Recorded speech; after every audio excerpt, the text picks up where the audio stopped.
This episode of the Moshe News was brought to you by Brooklyn Brokerage. All forms of insurance, personal, commercial, business.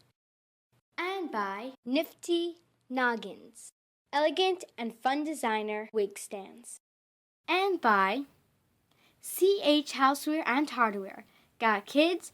Going shopping for camp? We've got it all. With over 80 camp items under one roof, come in and see why we're the largest sellers of summer camp goods in all of Brooklyn. And mention the Moshe News for a 5% discount on any item on this list.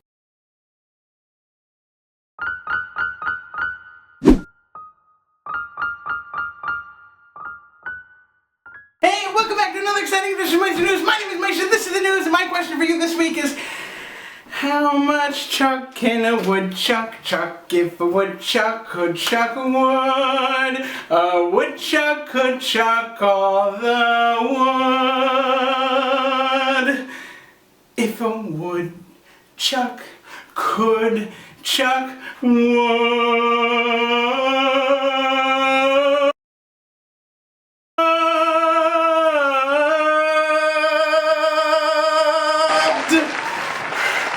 Not now. Oh! So by now I'm sure you've all heard the news which made mass headlines in the media in which 108 Yeshiva students were, quote, ejected from an Airtran Airways airplane because they were being non-compliant or too rowdy. Now I've got so many issues with this story, I'm not even sure where to begin. But that's ridiculous. I know where to begin. This whole thing is scripted. Why would I just read the line? Hey, I'm an actor. Very rarely do you have an instance where some sort of news breaks on the plane and someone on the flight didn't get a picture of it or a video of it.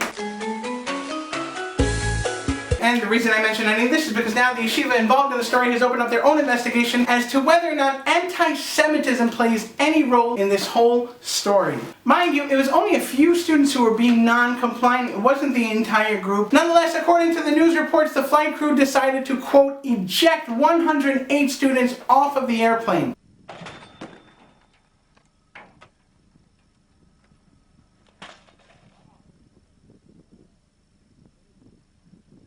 Don't you think eject is a bit of a harsh word? Now, one of the students that got ejected told CNN, quote, "We were treated like terrorists. I've never seen anything like it. It was 4 o'clock in the morning. The last thing any of us wanted to do was get up and make a mess." I don't know if you guys have noticed, on my face I have a beard, over here I have a yarmulke, over here I have tzitzis, and every time I fly, I get that special TSA body massage in which they're checking for bombs. Oh yeah, right over here.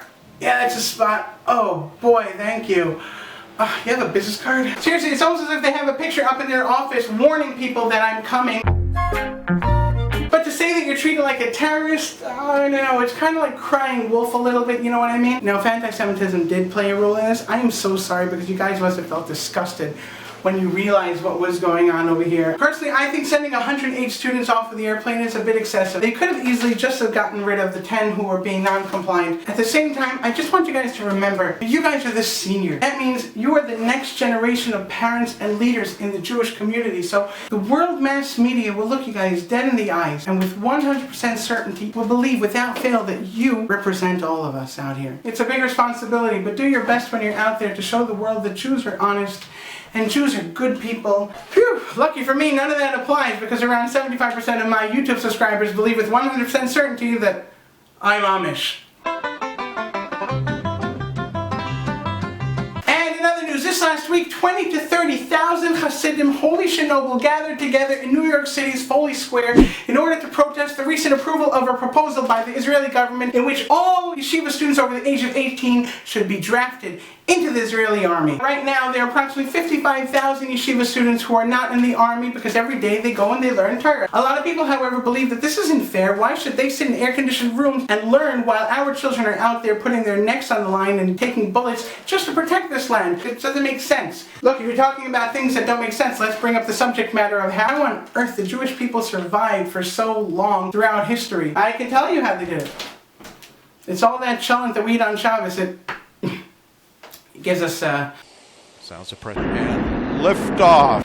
extra power. This very idea has baffled some of the greatest American thinkers. One of America's most famous writers, Mark Twain himself, said in an interview, "The Egyptian, the Babylonian, the Persian rose, filled the planet with sound and splendor, and then faded to dream stuff and passed away. The Greek and the Roman followed and made a vast noise. The Jew saw them all, beat them all, and is now what he always was." To illustrate my point further, in 1967, the world looked on as Israel was surrounded by millions of enemy soldiers, all of them waiting to do one thing: annihilate this tiny nation off the planet. The situation was so grim that the rabbis in Israel were actually scouting out which lands were the most fertile so that they could bury the most amount of people in a kosher way. And in Brooklyn, New York, one rabbi, the Lubavitcher Rebbe, came out and he said, "It makes no difference what you guys see over there. Israel is guaranteed divine protection. Keep putting on tefillin, say your prayers. The Jewish children should not stop learning Torah because that is what will provide a shield around our holy land and its people." It took 6 days. 6 days and Israel won and sent the enemy flying with their tail between their legs. The whole world was in shock. Until today, military strategists cannot figure out how on earth they did it. And to make funny on the news, which is something I love doing, I came across a clip this week, which I believe conveyed so well the thoughts and the fears of the protesters.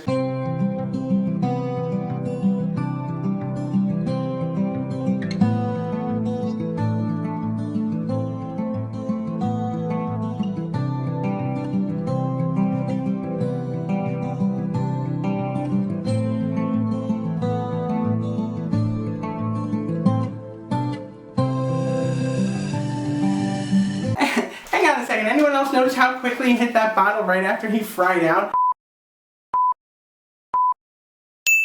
I don't know, I'm just saying maybe he had some sort of an alcohol problem before he joined the army. You know what I mean? Oh, and also, I love how all that stuff comes off so easily when he's running with his gun. It's like he bought all that stuff in a cheap spy store. Oh no! The bad guys, they're getting closer! We'll never outrun them! Don't worry, I'll lose my cheap disguise. They'll never find us then. Woo, I'm free!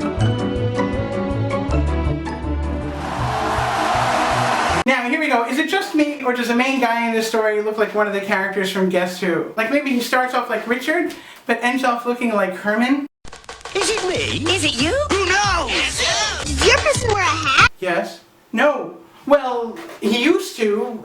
If you're by hat, you're referring to like yarmulke, then no. Does your person have a beard? Ah, good question. Wow. Really great. Does he have a beard? We are just so torn up about this. And how old are you again? Yeah, why don't we talk about your guy? Does your guy have any issues? Does he have like a drinking problem maybe? Maybe he has foul body odor you'd like to, does your guy have any foul body odor you'd like to tell me about? No, okay, no, he doesn't have a beard because remember he took it off once he joined he used to have a beard. That's the funny thing. You know, I don't want to play this game anymore. I'm done. And finally, this last week, Jewish Action, which is a magazine by the Orthodox Union, published a story about the rise of the Frum Jewish comedian in the United States. And the author of the article, Steve Lippman, talks about the challenges associated with being a Torah-observant Jew doing comedy. Also, Mr. Lippman mentions the names of several famous and successful comedians. One of them needs absolutely no introduction. His name is Mendy Pellin. Mendy Pellin, come out here right now.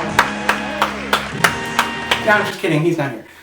Mr. Lippman, I'm just putting it out there. Maybe you forgot about someone. You know, perhaps someone who has, you know, a weekly recurring YouTube show, brown eyes, black hair, 5'12", dorky glasses.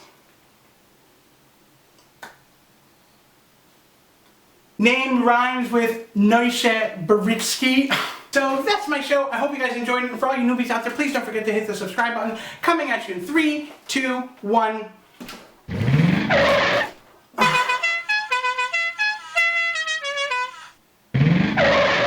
Thank you, Mr. Cicada, and it's lovely to see you too.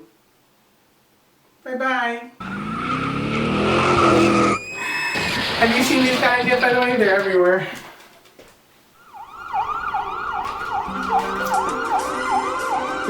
You guys remember the cicadas, right? Clear. By the way, the cicadas are here. I don't know if you guys have noticed them, but they're here, and yeah, that one. Just hit the subscribe button.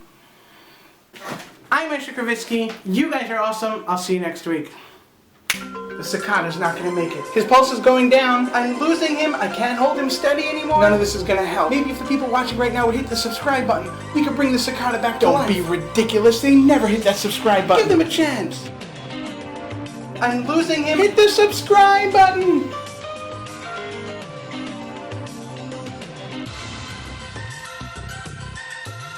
Hit the subscribe button.